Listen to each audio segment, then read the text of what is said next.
Bismillahirrahmanirrahim. Assalamualaikum warahmatullahi wabarakatuh. Perkenalkan, nama saya Apoteker Siti Rahmatullah, Sarjana Farmasi Magister Sains. Biasanya saya dipanggil Bu Rahma di kalangan mahasiswa. Saya berasal dari program studi Sarjana Farmasi Fakultas Ilmu Kesehatan Universitas Muhammadiyah Pekajangan Pekalongan. Pada kesempatan kali ini saya akan menyampaikan rencana pembelajaran semester untuk semester ini. Adapun terkait mata kuliah yang saya ampuh pada semester ini, yaitu mata kuliah manajemen farmasi dan perapotikan, yang dimana manajemen farmasi dan perapotikan ini ada pada semester 6. Nah, pada pembelajaran ini saya tidak sendiri. Untuk mata kuliah ini kami punya tim. Nah, tim saya yaitu Bapak Apoteker Yulian Wahyu Permadi, Sarjana Farmasi Magister Sains. Nah, pada manajemen farmasi dan perapotikan ini bobotnya sebanyak 2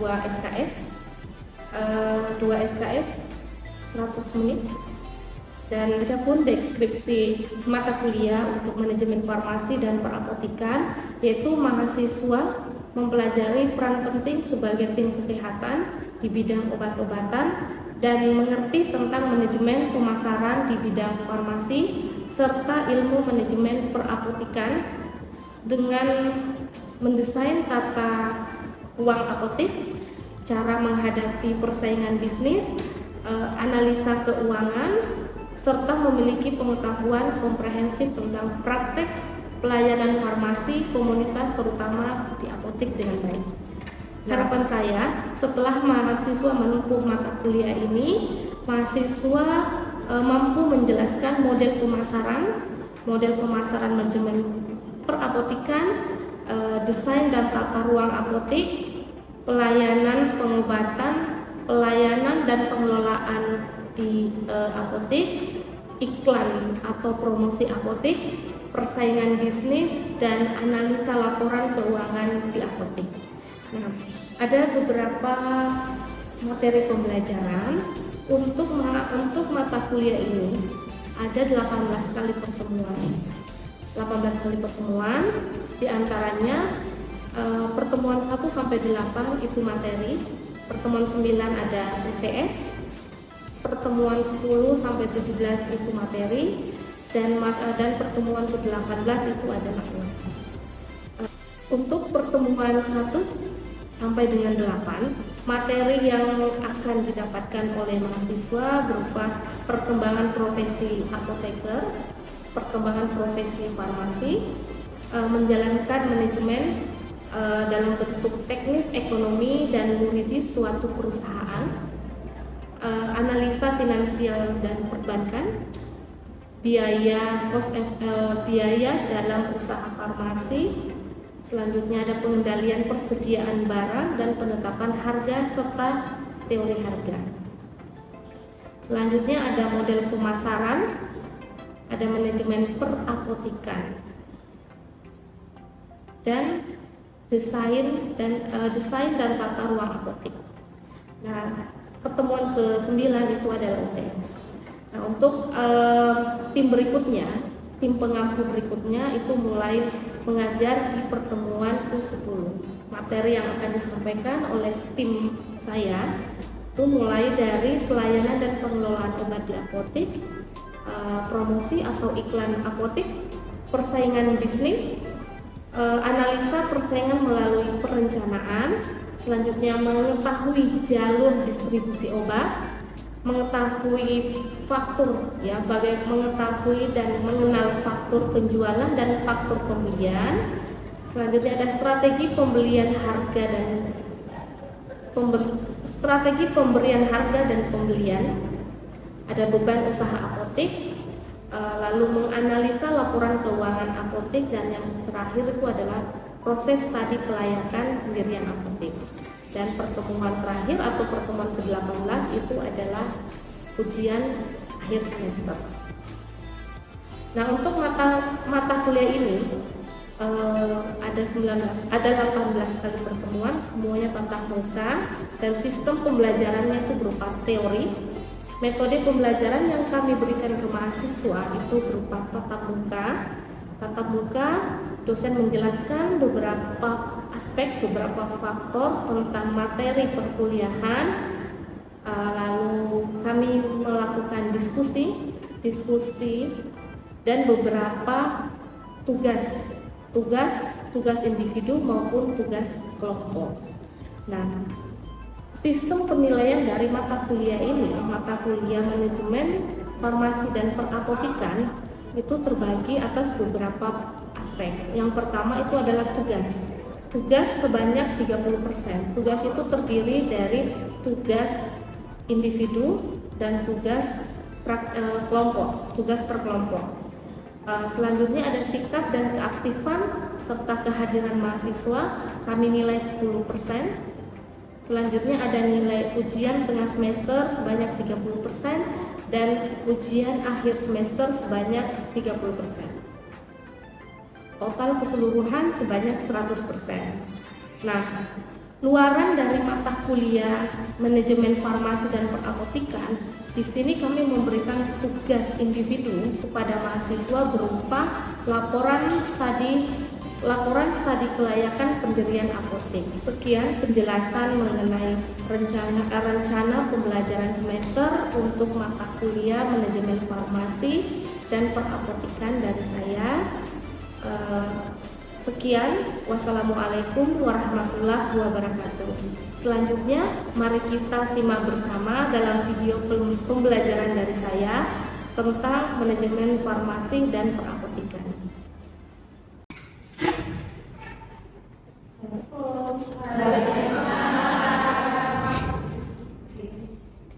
Ini benar kelas 6 ya? Iya. Kelas 6 ya? Iya. Oh, sudah siap menyiapkan itu? Sudah deh.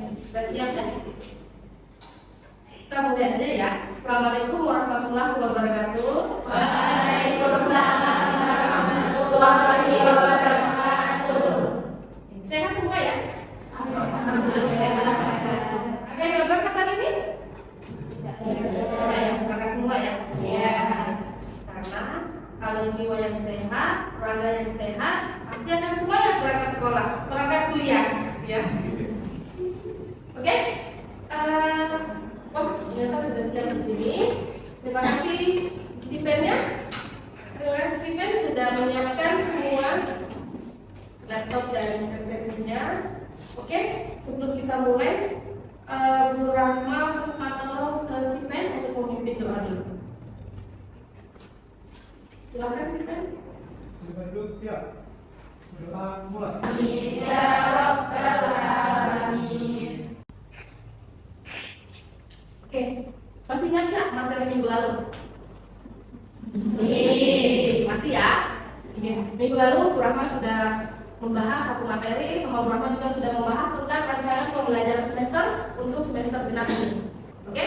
Nah, jadi manajemen farmasi perapotikan ini pada semester ini kita ada 7 kali pertemuan. Ya, ada 7 kali pertemuan. Minggu lalu Bu Rahma sudah menjelaskan tentang pengantar sekilas dari manajemen farmasi perapotikan. Oke. Kita lanjut aja. Untuk materi ini adalah konsep dasar manajemen dalam praktek apotek. Sebelumnya, siapa di sini yang bermimpi, yang bercita-cita ingin memiliki apotek sendiri? Ya. Berarti mungkin 5 tahun ke depan akan banyak apotek berdiri di daerah kabupaten ataupun kota Pekalongan ya. Berarti nanti kita dalam pesaing-pesaing ya. Gitu. Siapa di sini yang bermimpi memiliki pasangan yang punya apotek? Gak ada ya. Berarti semua bermimpi memiliki apotek sendiri. Ada mungkin di sini tujuan masuk prodi farmasi, tujuan memilih prodi farmasi karena ingin mendirikan apotek sendiri. Ada? Ada. Berarti tadi yang nggak ketahuan ya. Gitu. Jadi materi ini mengharapkan kalian dapat menyerap semua materi-materi di sini ini sebagai bekal nanti kalian pada saat pendirian apotek sendiri, gitu ya. Tujuan pembelajaran yang satu, menjelaskan pengertian manajemen dan fungsinya dalam apotek. Ya, fungsi dalam apotek nanti kita akan pelajari fungsi-fungsi apa aja yang ada, fungsi-fungsi apa aja yang ada di apotek. Terus menguraikan peran manajemen apotek. Tugasnya apoteker di apotek itu apa? Apakah di apotek harus ada apoteker? Itu ya, nanti kita pelajari. Terus tujuan yang berikutnya mengidentifikasi struktur organisasi dari apotek. Apotek kalau kita lihat itu, ya mungkin di sini apotek yang ada di daerah, di kecamatan ya, tidak sebesar dengan apotek BUMN atau franchise.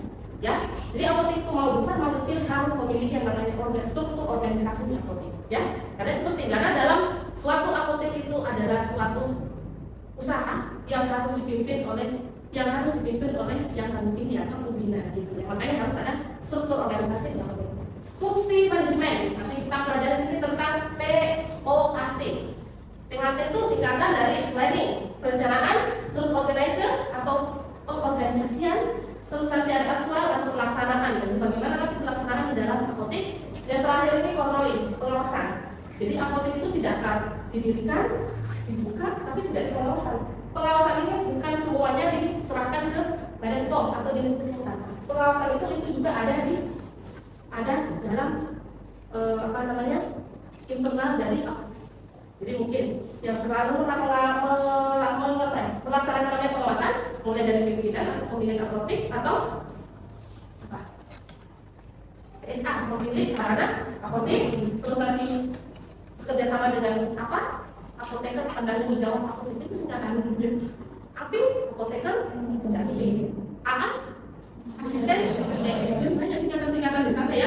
Kita harus mengikuti singkatan itu. Planning, apa saja yang dilakukan pada saat planning? Pertama ini menentukan visi misi strategi apotek. Jadi kita membuat apotek itu tidak asal mendirikan, membuka, harus ada visi dan misi. Visi itu adalah tujuan dalam jangka panjang yang akan dicapai oleh apotek. Tujuan itu apotek apa? Tujuan jangka panjang loh. Tujuannya atau hasil akhir, contoh ingin menjadi, kali ini kita berada di contoh ya, kita berada di Kecamatan Kedunguni. Apotek Rahayu ya. Visi dan misinya akan menjadi apotek terlengkap dan harga terjangkau di Kabupaten Pekalongan atau Kecamatan Kedunguni. Seperti itu ya. Terus misinya apa? Misi itu adalah langkah apa yang kita lakukan untuk mencapai visi ini. Kita ingin menjadi apotek terlengkap dan termurah dan harga terjangkau. Langkahnya apa? Nanti kita harus menyediakan berbagai macam jenis obat dan berbagai macam alat kesehatan yang dibutuhkan di apotek ya untuk masyarakat sekitar. Jadi itu ya visi dan misi. Paham sampai sini? Nah, selanjutnya strategi apotek. Strateginya kita apa? Strategi apa yang kita lakukan untuk mencapai target visi dan misi? Misinya apa? Misi dan visi itu sebagai apa? Strateginya apa? Kita lihat di Kecamatan Kedunguni di sini itu kurang lebih sekitar 17 apotek.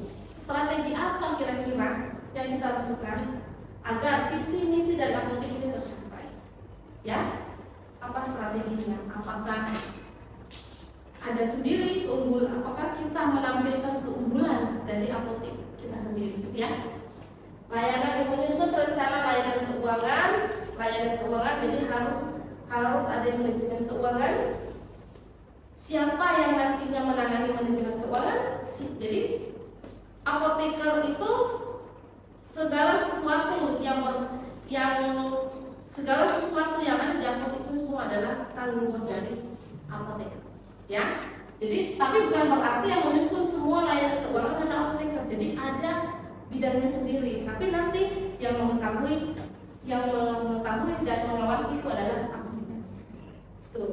Jadi nanti ada sendiri orangnya. Menetapkan kebutuhan SDM dan obat. Ini siapa? Ya, harus diplanningkan. Sekarang kita tahu, seorang apoteker harus tahu penyakit-penyakit musiman itu yang kita bisa ketahui penetapan dalam kebutuhan obat. Contoh, habis Lebaran Idul Adha kemarin, penyakit apa? Kira-kira penyakit apa yang banyak? Hipertensi, kolesterol, asam urat ya, karena kebanyakan makan daging. Oke, ini. Tapi bukan berarti itu kemarin Lebaran kurang lebih berapa bulan yang lalu ya. Itu bukan berarti kita menyiapkan kebutuhan obat di apotek bukan pada saat bulannya. Ya, kita itu sudah merencanakan 1 bulan sebelum hari H itu kita sudah menyiapkan obat itu. Jadi pada saat contoh habis Lebaran, pasien konsumen tinggal datang membeli, kita tidak ada alasan obatnya habis, obatnya kosong, belum diantar, belum datang, belum ready ya. Itu nanti customer sama pasiennya pada lari dari keuntungan lagi ya. Dan di sini visi misi. Jadi pelajarannya kita apa? Yang paling penting itu visi dan misi. Pasien datang atau customer datang, kita harap pulang harus membawa obat. Berarti kan ada yang lalu. Gimana cara komunikasi kita di situ? Bagaimana cara komunikasi kita kepada pasien dalam apa? Dalam ilmu. Jadi yang bekerja di apotek itu ya semuanya itu nanti komunikasinya harus efektif. Semua harus bisa berkomunikasi. Gitu. Karena contoh datang satu orang beli obat, cari obat batuk flu, batuk pilek, batuk demam, batuk pilek ya. Obatnya berapa harganya ya? Untuk mempercepat penyembuhan, otomatis harus ada tambahan multivitamin. Mungkin sebagian besar orang luar itu nggak tahu kebutuhan vitamin itu kapan digunakannya. Nah, dengan cara ini, influenza, batuk itu membutuhkan istirahat yang banyak, membutuhkan multivitamin juga yang banyak. Makanya bagaimana cara kita berkomunikasi, menyampaikan Bapak dan Ibu nggak sekalian ditambah multivitaminnya untuk mempercepat penyembuhan, itu ya? Kita pasti kan tertarik, oh iya sekalian aja. Nanti ditanya kira-kira multivitamin apa? Kalian juga harus tahu multivitamin apa yang cocok untuk mempercepat penyembuhan dari batuk pilek. Itu untuk satu generasi, mungkin untuk dewasa. Untuk anak kira-kira diberikan apa? Itu ya? Kayak gitu cara bisa mencapai visi dan misi lebih cepat. Organizer ya, membuat struktur organisasi apotek, pembagian tugas dan wewenang. Jadi ada struktur organisasi yang paling atas itu siapa ya, sudah pasti PSA dan APJ atau apoteker penanggung jawab apotek. Terus di bawah dari ada APK atau langsung ada AA. Nanti ada bagian kasir, ada bagian dokumentasi yang lainnya. Jadi harus bisa membagi tugas. Apoteker itu tugasnya apa? Jadi apoteker itu tidak semuanya dia yang menjual, ya, dia yang melayani, dia meracik obat. Gitu, jadi ada sendiri. Dan tugasnya apa sebagai apa nantinya? Seperti itu ya. Nah, apoteker juga di sini menetapkan SOP setiap bagian dari SOP itu apa? Standar operasional prosedur. Jadi apa yang kita lakukan di apotek harus sesuai dengan SOP. Contoh, SOP pelayanan obat jadi, gitu ya.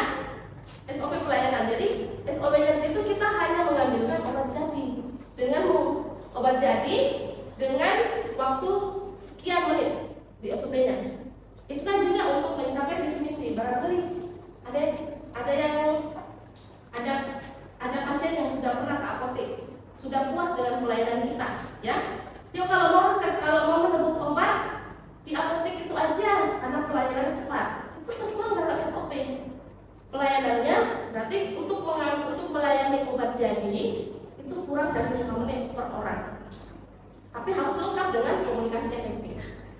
Bukan hanya karena untuk mengejar waktu yang cepat, ambil obat terus dikasih, ambil uangnya terus pulang. Nah, seperti itu ya, harus ada penyampaian informasi, edukasi dan komunikasi. Seperti itu. Jadi kalau obat racikan itu tidak boleh lebih dari 30 menit.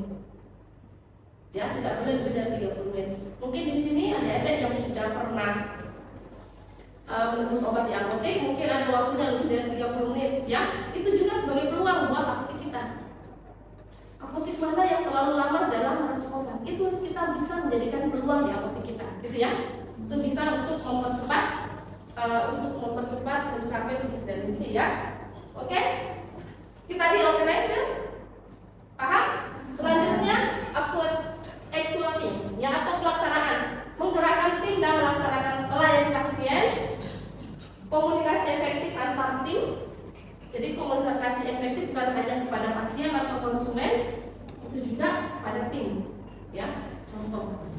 Ada yang sudah dijadwalkan masuk pagi, shift pagi, ini shift siang, ini shift malam. Tanpa memberikan informasi, tanpa memberikan kabar, shift pagi nggak berangkat. Ternyata di apotek itu kan sudah dibagi, shift pagi 1 orang, siang 1 orang, malam 1 orang. Kalau yang pagi nggak berangkat, yang menjaga apotek siapa?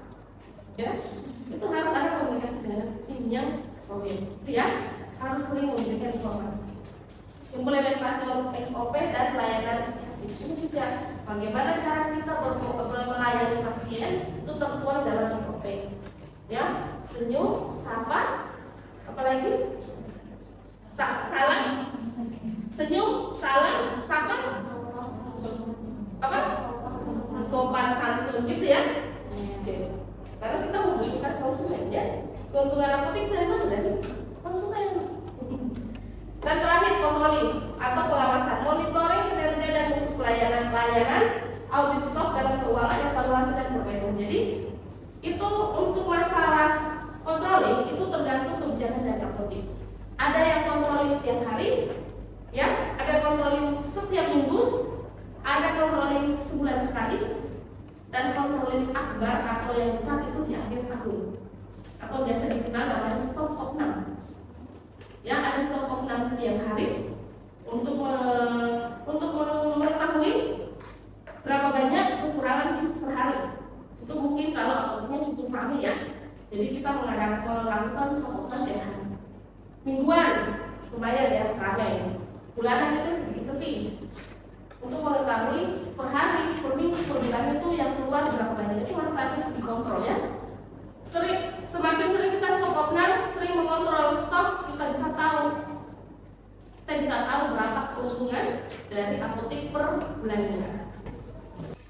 Selanjutnya pengendalian atau controlling, ini proses memantau dan mengevaluasi kegiatan untuk memastikan berjalan sesuai dengan rencana. Contohnya mengevaluasi laporan dan laporan penggunaan obat harian, mingguan dan bulanan untuk mengetahui efisiensi dan menghindari kerugian. Jadi itu tadi harus dilakukan seperti itu. Ini kita lihat, bisa melihat penetapan fungsi manajemen ya, yang tadi ada perencanaan, pengarahan, pengorganisasian dan pengendalian. Kita lihat dari aspek SDM-nya, ya, dan perencanaan sesuai dengan kebutuhan personil dan pelatihan. Jadi apotek itu kita merekrut SDM itu sesuai dengan kebutuhan apotek. Jadi jangan apoteknya belum terlalu ramai, belum terlalu terkenal, tapi SDM-nya banyak. Untuk menggaji SDM pakai apa? Ya, kita tidak ada support biaya atau support dana dari pemerintah. Kalau itu apotek kita kalau apotek milik sendiri gitu ya. Jadi sesuai kebutuhan, kalau apoteknya masih belum terlalu ramai, cukup mungkin ada shift pagi, shift siang dan shift malam. Yang jelas kan waktu itu waktu kerjanya tercukupi dan ada yang menjaga gitu ya. Terus nih nanti diberikan jadwal. Terus algas perencanaan stok dan pemesanan tata letak gudangnya. Jadi itu juga perencanaan stok. Jangan terlalu banyak yang dipesan, tetapi barang itu slow moving, lama untuk laku. Itu juga diperhitungkan. Kita mau menstok obat sekian, obat A sekian box, tapi obat ini slow moving, maksudnya perputarannya lambat. Itu kan membuat kita rugi. Berarti modal kita itu terpendam lagi, tertanam di situ ya. Sedangkan ada obat yang kita pesennya sedikit, tapi itu pas moving, terlalu cepat perputarannya. Dan kita ingin menambah stok, tapi modal diperhatikan ya. Keuangan rencana anggaran target itu rencana anggaran target kita targetnya per hari itu contoh 7 juta pemasukan. Apakah itu besar atau rendah ya? Target contoh seperti itu dengan apotik seluas itu targetnya kita 7 juta per hari. Kita harus target dengan cara apa? Tadi bagaimana cara komunikasi yang efektif? Ya, bagaimana cara marketing kita dalam menjual obat? Itu ya. Tapi tidak asal memberikan pelaku kepada pasien gitu ya.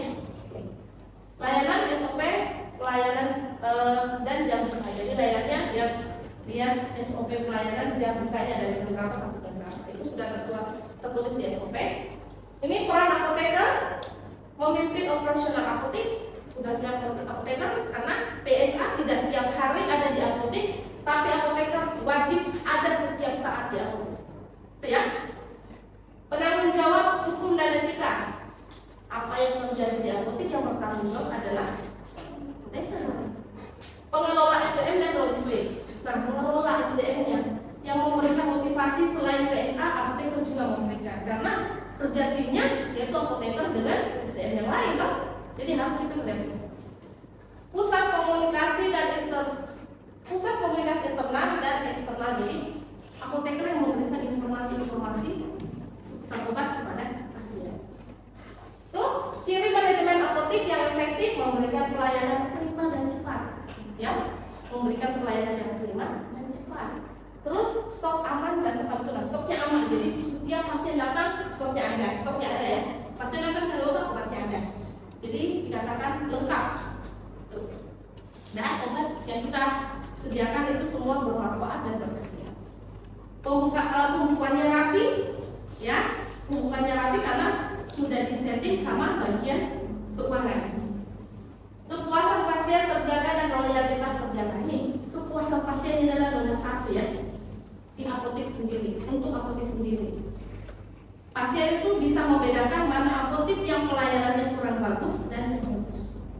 Perkara uang Rp500 aja itu menjadi pelayanan itu menjadi kepuasan pasien loh. Perkara atau perkara parkiran. Ya. Obat kita mahal 500 tapi nggak ada parkiran, nggak ada tukang parkir ya. Obat apotik sini murah 500 tapi ada tukang parkir. Orang lebih pilih dari tukang parkir, tapi nggak sadar kalau harga obat kita lebih mahal 500. Ya, pernah sadar nggak ini? Sadar nggak? Oh wajarnya ini. Sadar nggak? Terus kepuasan pasien terjaga dan loyalitas terjaga. Gitu ya. Komunikasi efektif ini ya, komunikasi efektif kepada pasien. Ini pada struktur organisasi harus ada apa apoteker penanggung jawab, jabatannya dan tugasnya pengelola apotek, asisten apoteker, dispensing dan input data itu tugasnya. Terus kasir dan admin itu sebagai transaksi dalam apa? Kerjanya melakukan transaksi dan laporan keuangan, kurir atau logistik pengentaran atau di bagian gudang. Sekarang apotik-apotik yang baru kan ada sekarang jasanya itu jasa COD ya, mengantarkan obat langsung di rumah. Gitu karena kemajuan zaman ya, semua serba elektronik ya. Gitu, jadi kita hanya di rumah, tiba-tiba obatnya udah datang di tempat gitu ya. Nggak sampai dulu ya. Oke? Ada yang ditanyakan di sini? Ada yang ditanyakan nggak? Silahkan barangkali di sini ada yang mau nanya. Bu, trik mendirikan ini. Silahkan Mas. Ya? Kalau mau pertama kali mendirikan apotek itu kira-kira faktor apa saja yang harus diperhatikan? Oke. Terima kasih pertanyaannya. Sangat baik. Faktor apa yang harus dipenuhi ya? 1, harus ada bangunan Mas. Ya, bangunan itu tidak harus misalnya milik sendiri, bisa dari orang. Tapi yang jelas itu ada surat resmi. Apakah mungkin kalau kita kontrak nggak mungkin ya kita diberikan surat tanah langsung ya, mungkin surat perjanjian kontrak. Tuh untuk mendaftar ke dinas kesehatan. Tuh terus ada apa namanya? Ada bangunan. Terus 1 harus ada apoteker. Harus ada apotekernya. Apotek nggak boleh berdiri kalau nggak ada apoteker. Nggak boleh penanggung jawabnya tidak boleh apa itu sarjana farmasi. Tidak boleh dari farmasi yang sudah memiliki STRTPK itu bukan. Kalau apotek harus harus yang bertanggung jawab itu adalah apoteker. Jadi harus ada apotekernya, ada gedungnya, ada apotekernya. Gak mungkin tuh ada apotekernya tapi nggak ada gedungnya, mas. Obatnya di mana? Khayalan. Oke, faktor yang lain nanti isinya, ya, isinya sama SDM-nya, mas. Gitu. Udah jelas ya? Udah terima. Ada lagi? Mungkin dari bagian sini yang mau ditanyakan tentang pendirian apotek, ya, tentang manajemen apotek. Tuh. Dari penjelasan dari Ibu Rahman, tertarik nggak kalian semua mau buka apotek? Tertarik. Jadi tolong ditanyakan sama orang tua, mulai dari sekarang kalian sudah mengajukan proposal pendirian apotek ke orang tua, ya.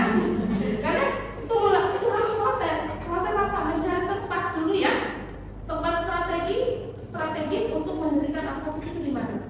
Di dalam peraturan pendirian apotek tidak ada batasan. Mau itu kita bersebelahan, mau kita berhadapan, apotek kita tidak ada masalah. Cuma bagaimana caranya kita, biarpun kita bersebelahan, biarpun kita berhadapan, bagaimana cara kita, strategi kita untuk tetap mendapatkan penghasilan yang sesuai dengan visi misi, biarpun bersampingan sama berhadapan loh, ya. Tuh, lagi nggak mau menanyakan? Nah, kita diskusi ya. Jelaskan ini bagaimana seorang apoteker bisa menjadi manajer yang lebih efektif. Berarti apotekernya harus paham, ya, harus paham semua tentang pengelolaan yang ada di dalam apotek. Agar mencapai apa? Agar mencapai manajer yang lebih efektif. Karena apoteker nanti sebagai manajer, ya, perpanjang tangannya PSA. Apalagi peraturan terbaru. Peraturan terbaru PSA harus seorang apoteker. Jadi contoh, bapaknya kalian punya modal, PSA-nya bapak, itu nggak boleh. PSA, kalau bapak bukan apoteker loh, kalian sudah jadi apoteker, berarti PSA-nya kalian. Tuh, ya, peraturan terbaru untuk pendirian apotek seperti itu, PSA harus apoteker, harus memiliki NPWP sendiri. Oke, terus ini manajemen yang paling sering diabaikan dalam apotek kecil. Manajemen, ya, identifikasi fungsi apotek, fungsi manajemen yang paling sering diabaikan dalam apotek kecil itu manajemen. Jadi manajemen penjualan sama manajemen keuangan yang paling sering di sepelekan di situ. Nah, dengan apa yang namanya dengan dua manajemen itu yang sering diabaikan itu bisa menjadi peluang besar buat apotek kecil. Ya, pembukuannya rapi, ya, cara marketingnya bagus. Itu nanti akan perlahan-lahan akan menaikkan omset. Itu ya. Oke? Sudah tidak ada yang mau ditanyakan? Oh, silakan. Tadi kan Ibu bilang katanya kalau misalkan PSN kan apoteker, ya, peraturan terbaru. Nah, kalau misalkan ada apotek yang udah berdiri dari dulu, PSN-nya bukan sama apoteker itu berarti harus ganti atau dia harus mengambil saja? Oke, itu masih pertanyaannya. Untuk pendirian apotek itu setiap 5 tahun ada perpanjangan pendirian, ada perpanjangan pendirian. Kalau yang kemarin itu masih bukan apoteker, ya, untuk memperpanjang pendirian berikutnya itu harus mengganti PSA dengan nama apoteker. Itu nggak apa-apa, nggak langsung dicabut izinnya, tapi nunggu sampai izinnya selesai untuk memperpanjang, tapi harus PSA-nya dari. Dan sudah jelas? Ya, sudah. Sini sudah ada yang punya apotek? Belum ada yang punya apotek, ya, barangkali ada yang sudah punya apotek untuk untuk ada regenerasi gitu, ya. Jadi masuk ke apoteker atau sarjana farmasi. Sudah? Oke, tidak ada yang ditanyakan lagi. Oke, terima kasih atas perhatiannya. Sebelum Rama tutup pertemuan pada hari ini, marilah kita membaca doa kafaratul majelis bersama-sama. Bismillahirrahmanirrahim.